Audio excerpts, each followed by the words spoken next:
I was home maybe a day or two, and that's when Kristen called and said, do you want to come over? You know, I'm packing up my apartment. I'm moving back to Minneapolis, and I couldn't do it, you know.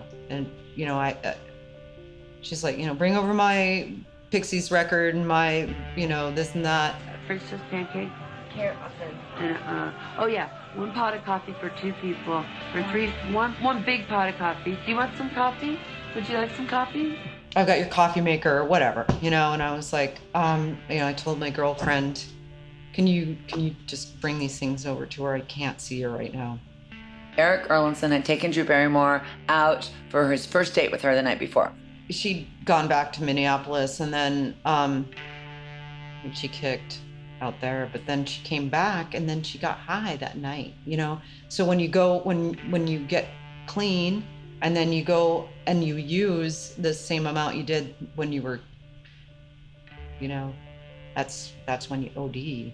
Eric went to check on her before this date, and her bandmate was in there. She was snoring in the bathtub, and then he went out with Drew, and he had a bad feeling all night. Slept in with Drew in the morning. The next morning I went to work, because when I got home from rehab, I was like, I need to go to work, painting houses on Bainbridge Island, which was like, you know, you take a job and you just kind of like get my mind off everything, and just, so I take this ferry every morning to the island and paint. They had to break in the door, and she was in the bathroom, and they found her. Eric was on the other line, and he's screaming, you know, she's dead, she's dead. And Kristen was in the bathtub, and I get back to, I've never spoken to Sophie Mueller, the director, again. I said, I've got to go, my bass player just died. Hung up.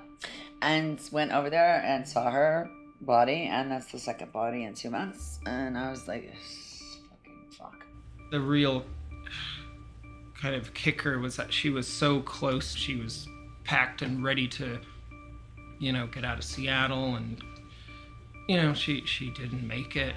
At that point, that was the same day Kristen died, so that's Did you do an interview on the day Kristen Pfaff died? yeah, that was when I finished. Why didn't you cancel it? Because I didn't know she was dead till that night, the next morning. I was doing a photo, but she came over to use my other phone to score. Your roommate's number, right? Yeah, exactly. My roommate's lunch. Which is how we figured that it was Kristen. What did you somehow that it was supposed to be sold it to her? Because he called my house saying, how do I get a hold of Kristen? She just called me.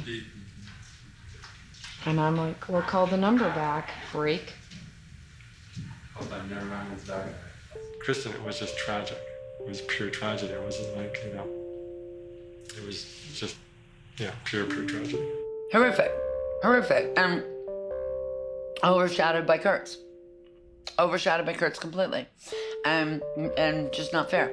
The fact that Kristen died, it was like, what? Are you fucking kidding? At that point, my compassion wasn't there. It was anger is what it turned to. Not at her, but just at this whole, like, what is going on? I go, you got a phone call. And it's like, you know, and it was my girlfriend, and she was like, Kristen overdosed last night. So I caught the next ferry out, and it was that ride from Bainbridge Island home. I mean, it's a beautiful island, and it was summer. It just forced me to, you know, I was clean, sober, and totally raw, and like, okay, I have to feel this, and I have this moment to just sit here, nowhere to go, just to sit here and think about this. And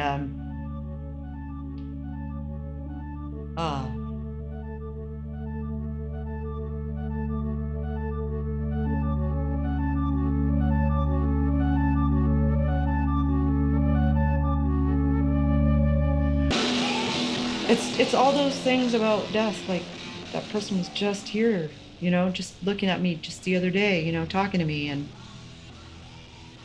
now they're not. It's so weird that life's gone. I don't know, just back to back, the kind of feeling of like somebody that was this close to me, you know, doing the same thing I did, and she just died. You know, she died. And that reality just kind of hit me because everybody was always like, you're gonna die if you do that, you know?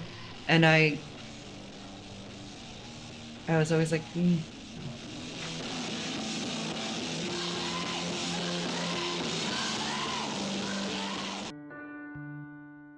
It's either you start doing something or you just go into oblivion. And so it's like, how do you turn the poison into medicine? How do you like turn it, the bad situations that just happened, into something positive? it was sort of like a wake up, like, let's get down to business. What are we gonna do? Are we gonna stay together? Are we gonna continue to, are we gonna tour for this record? Yes, yes, yes. So it had the opposite effect that Kurt had. It was like, now we got to get our shit together. We have a record, and we have something to say, and we got a reason to play now. A couple months after Kristen died, we were in rehearsals with a million bass players from all over the country. That was tough because with every single person they brought in, I was like so super hard on him because Kristen was an amazing bass player that raised my level of playing.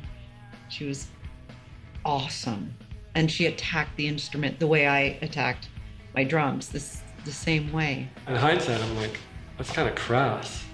You know, to be doing that a couple months after someone died, you know, like, take a break. There's no time.